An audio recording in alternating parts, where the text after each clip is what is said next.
Well, the one big, beautiful bill, it has ignited a debate about its effect on SNAP. And while some have characterized it as making cuts, some more detailed analysis reveals that it does not reduce the benefit amounts themselves. Roger McEowen with the Washburn School of Law joins us now for more on this. Roger, this is interesting. First of all, let's start a little background on this program and how it does work.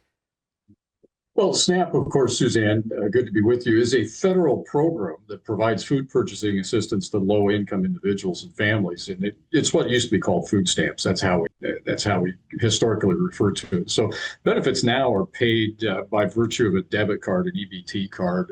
It basically works like a debit card, and that can be used to buy eligible food items. And of course, some things are not eligible, and we know the typical list of that. You can't buy alcohol, tobacco with them, or at least you're not supposed to. You can buy most of the items at grocery stores and convenience stores, and even some farmers markets and grocery delivery services. You can use the EBT card for that.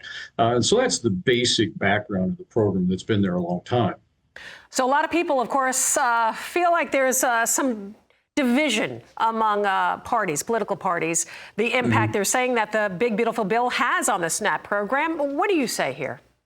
It doesn't cut the benefits, no. What it is doing is changing the eligibility requirements. Of course, this is the attempt by the administration across the board to take a look at various government programs and cut waste out. This is the whole purpose of what DOGE was doing and probably is still doing that we're not hearing too much about, but they expanded a work requirement and said if you're an able-bodied adult and you're going to be subject to a work requirement until age 64. They bumped that up from age 54.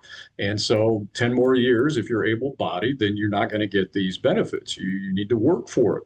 And they made changes to alien eligibility. And so now the only non-citizens who remain eligible are U.S. lawful permanent residents, certain refugees from Cuba or Haiti, and citizens of what are called freely associated states.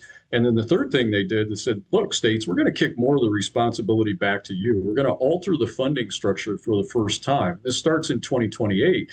And states that had the highest payment error rates were going to be required to contribute a greater percentage of the benefit costs. And so they're shifting that responsibility back to the state and saying, states, you're responsible for this, and you need to get better control of what you're doing. And to the extent you do that, you can tailor your own program the way you'd like.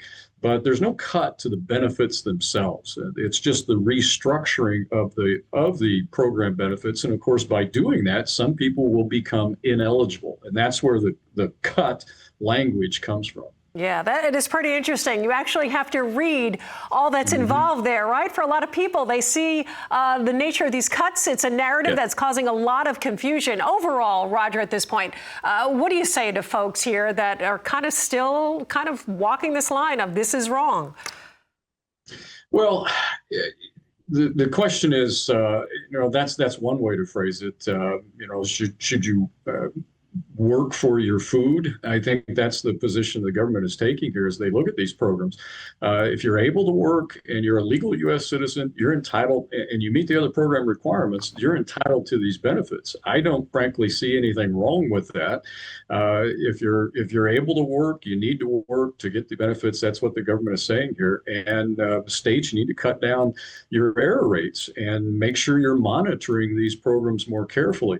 We've got $37 trillion in a national debt right now. And if we don't do things like this, it's just going to get worse. And you can't argue against trying to clean up programs like this and then complain that the debt is high. Those two things don't come together in my mind. Right. And overall, again, there are no cuts happening. Roger, thank you so much. Always a pleasure. It's so great for you to break all of this down for us. Roger McEowen with the Washburn School of Law.